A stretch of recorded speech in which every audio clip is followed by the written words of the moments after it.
舊時民間中醫治療跌打損傷嘅時候呢，不單只有外在嘅手法嚟按摩扶正，內在呢又有藥物去驅除病邪，而且喺養病期間呢，亦都十分注意飲食調養嘅。我係張仲景，係《金匱要略》入面記載，所食之味，有與病相宜，有與身為害。若得宜，則益體；害則成疾。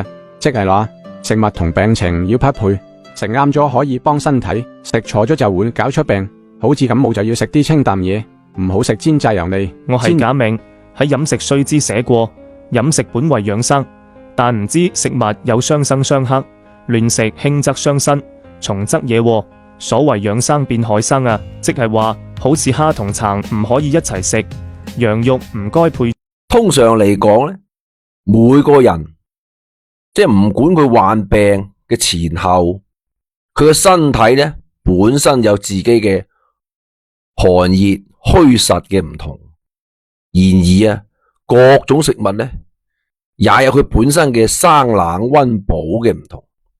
咁當食物中嘅四氣五味、升降浮沉與疾病或者所服用嘅藥物有所矛盾嘅時候咧，就應該有所避忌啦。咁就係我哋所講嘅忌口啦。忌口嘅道理係我哋民族從古到今咁多年嚟，佢喺民間千百個醫案中實踐中得嚟嘅。咁佢有其嘅一定合理性。例如咧，當一個人發熱、喉嚨痛嘅時候，咁就要忌食嗰啲辛辣煎炒嘢啦。以免動火生痰。又例如胃寒濕咗嘅人咧，就要忌食生冷瓜果，以免咧寒涼傷胃，加重咗個腸胃嘅負擔。咁有傷口感染或者有啲疔瘡早期嘅朋友，咁佢就要忌食牛肉，忌食公雞，包括啲扇雞咁嘅發物，以免咧熱毒刺性，病情加重，或者咧嗰粒瘡咧就越嚟越惡。咁即使一啲咧平時可以用嚟養生滋補嘅各種魚類蝦蟹肉類咁，如果唔注意咧，響患病期間進食咗啲應該忌口嘅食物，同樣會誘發或者加重咗個疾病。因此注意喺骨傷科嘅飲食就尤為重要啦。咁各位朋友喺日常認識一下呢啲咁嘅發物對佢病情嘅影響，咁就有助於自己或者家人朋友佢可以早日康復。日常飲食中有數種發物損傷後咧宜需忌口嘅，並要引起佢嘅注意。我係公雞大廚我啲肉性味甘鹹大熱，最啱補虛損，在養生宜。冬天飲碗雞湯成個人粒粒，不過有暗瘡、痔瘡嘅朋友就要注意食咗我可能會火上澆油。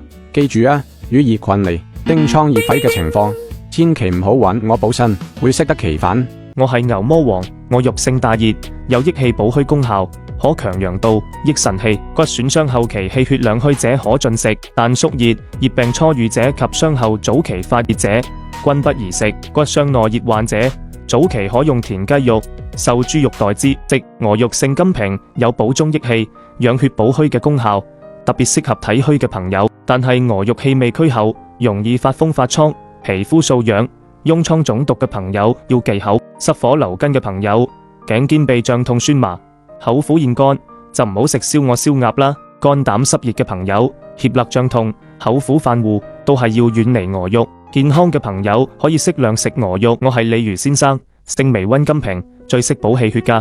骨傷後期飲我同赤白豆煲嘅湯，消腫好見效噶。不過新傷就唔好食住啦。記住增瘡敷藥期間千祈唔好食鵝，會助熱化膿噶。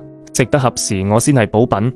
豬蹄性甘提有通乳、托瘡嘅功效，特別適合產後短乳同瘡毒後期嘅朋友。血虛、騰血、骨質疏鬆嘅朋友，適量食豬蹄好有益，但要記住壯陽初氣，腸胃濕嘅朋友就唔好食太多啦。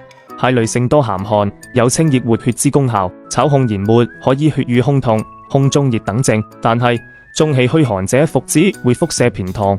外敷跌打藥後，皮膚出現濕疹嘅蝦性甘溫，有補腎壯陽、通乳嘅功效，特別適合腎虛陽痿嘅朋友。產後媽媽飲蝦湯可以增加乳汁分泌，幫助寶寶健康成長。但係蝦可凍風、發瘡疥、皮膚濕疹嘅朋友要小心食用。酒類性辛溫，有活血疏筋通脈之功效，配藥飲之可助藥力、體虛怨暈服之多效。外用活血止痛養生要集記載。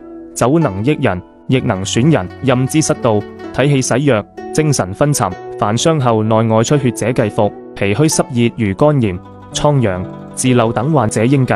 肝、腎、母皆可入藥，但係要識得點樣用。肝藏血，補氣血一流；腎主水，補腎氣最緊要。脾為虛弱者，適當食肝可以健脾開胃、醫形補形。冇水不足食腦可補，但係痛風者食內臟就好似飲毒酒。老人家跌親更係要戒口。中醫喺治療外傷骨折咧，係從整體觀點出發嘅，因而咧一貫都係重視忌口啊，有如酸辣啊、寒涼啊、生冷啊、熱毒嘅食品，以及酸筍、鹹菜頭、空心菜、菠菜等等。喺用藥治療期間呢，均應有所避忌。若係一時唔注意，輕則會抵消藥力，重則增加咗患者嘅痛苦。今日就講咁多先。